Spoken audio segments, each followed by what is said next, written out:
De ce nu suntem atractivi? De ce investitorii nu dau buzna către București? E bine, cred că oamenii de afaceri și marile companii din România cunosc motivul. Sunt ferm convins că și administrația publică centrală și locală cunoaște motivul. Dar sunt la fel de convins că nu există o punte, aceea la care s-a referit domnul prefect, o punte de comunicare și de discuție și de rezolvare a acestor probleme. Și nu există dintr-un motiv simplu. Pentru că orice întâlnire între un om de afaceri și un om politic implicat în administrație este considerată, în primul rând de media, ab initio, o întâlnire onoroasă. O întâlnire de care trebuie să-ți fie rușine. O întâlnire care, și aici folosesc un cuvânt drag presei, care stimulează corupția. Așa să fie? Mă întreb, de ce oare un șef de departament al companiei Siemens, o companie cunoscută, cred nouă tuturor, îmi povestea că nu există nicio ședință a guvernului german care să nu se încheie cu o discuție între câțiva miniștri în care ei să se întrebe mai putem face ceva pentru Siemens? Ce s-ar întâmpla dacă o asemenea discuție ar avea loc în guvernul României? Mă întreb ce emisiuni Fulger și Tunet ar fi la televiziuni, ce ar scrie ziarele. Ar fi ceva îngrozitor. Și cu toate astea, Siemens-ul are în Germania 4 milioane de salariați. Siemens-ul asigură 3,8% din produsul intern brut al Germaniei.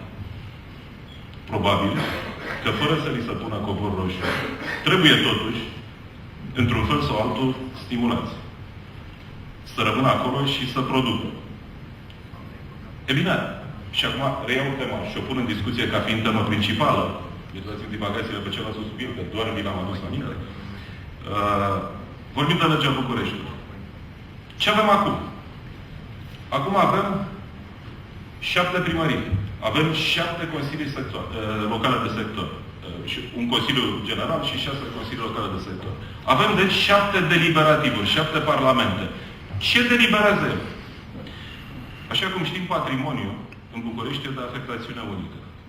Absolut tot ce înseamnă drepturi patrimoniale se regăsesc la persoana juridică numită Municipiul București. Așa prevede Constituția României. Constituția României vorbește doar de 3 persoane juridice.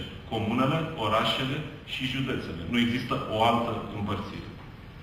Subdiviziunile apar ca fiind menționate doar în legea specială, legea cadrului administrației locale. Dacă așa stau lucrurile și dacă Consiliul General are buget și are patrimoniu și poate delibera și administrează o persoană juridică numită Municipiul București, trebuie să găsim, logic, nu legic, care ar fi rolul Consiliilor Locale de sector. Ce pot delibera ele în condițiile în care bugetul e format indirect și în condițiile în care patrimoniul nu le aparține. Nu vreau să devin prea tehnic, dar trebuie să vă spun celor care nu sunteți de formație juridică, ca să existe personalitate juridică, trebuie să fie 3 caracteristici, și anume organizare, scop și patrimoniu. E bine, patrimoniul lipsește acestor sectoare. Și cu toate astea, există Consiliile Locale de sector. Cum s-au manifestat până acum? Ce s-a întâmplat dându-le atribuții?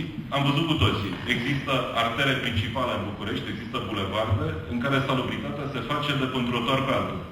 Unul dintre cele mai reprezentative, zic eu, e foarte bun de dat de exemplu, pentru că încă instituția prefectului are sediu acolo, primăria s-a mutat, trebuie să vă anunț dacă nu știți, în afara inelului semicentral al orașului. Sper să nu trăim momentul în care instituția numită Primăria Capitalei se mută în exteriorul orașului, în zona agricolă. Dar Bulevardul Regina Elisabeta are o împărțire mediană, și anume trotuarul din fața primăriei se află în sectorul 5, trotuarul de lângă Cismigiu se află în sectorul 1. Trebuie să vă anunț că acolo 2 companii de salubritate îngrijesc orașul și bulevardul.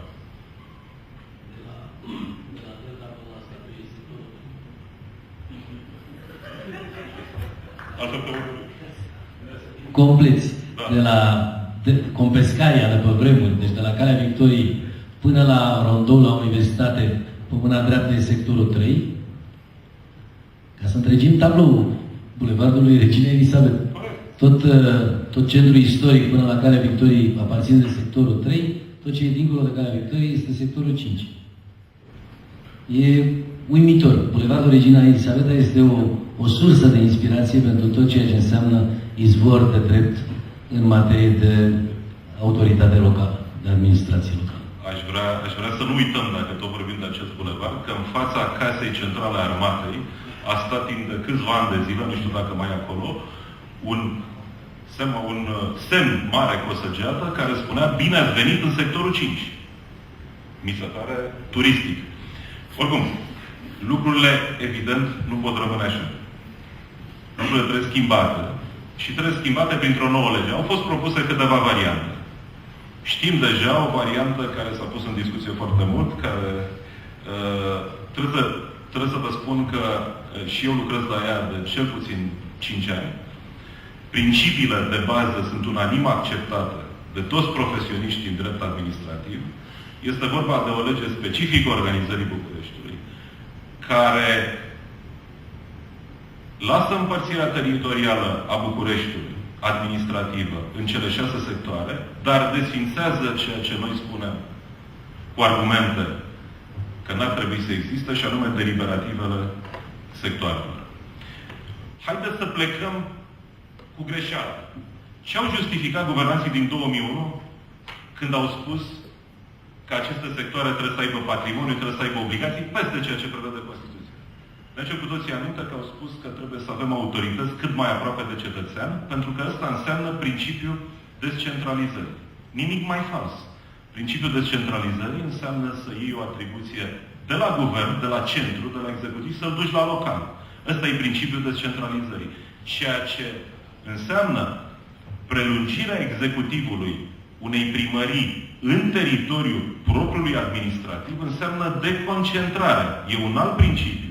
Este prevăzut în Carta Puterilor Locale, la care România a aderat de cel puțin 20 ceva de ani. Și confuzia n-a fost făcută datorită neștiinței, și îi spun bun venit din nou domnului ministru Murgeanu. Aveți un fotoliu dedicat, ministru. Suntem la dezbatere. Deci această confuzie n-a fost datorată unei erori din neștiință de carte, ci a fost o confuzie voită. Nu pot să cred că un guvern condus de un premier profesor universitar în drept putea să facă această greșeală. Sunt convins că nu. Chestiunea a fost voită. E bine, ce s-a întâmplat cu Bucureștiul, am văzut cu toții. Au fost proiecte gândite la nivel central, de unele dintre ele ne-a adus aminte chiar domnul comisar general, e vorba de studiul JICA, care în final s-a întruchipat în 3-4 proiecte care acum se realizează și sunt finanțabile. El conținea peste 10-15 proiecte uriașe pentru București, toate absolut necesare. Restul s-au spart ca atribuții în 6 și câteodată, dacă nu mă înșel, chiar în 8. A fost implicat și Ilfovul și câteva comune de lângă, mă rog, în mai multe bucăți. Avem în față un București care se apără. Orașul nu poate fi gândit din punct de vedere al utilităților împărțit așa. Este evident. Și atunci Bucureștiul se apără și îl vedem cu toții cum se apără. Traficul, gândit pe marile bulevarde, altfel decât pe străduțele care aparțin autorităților locale de sector.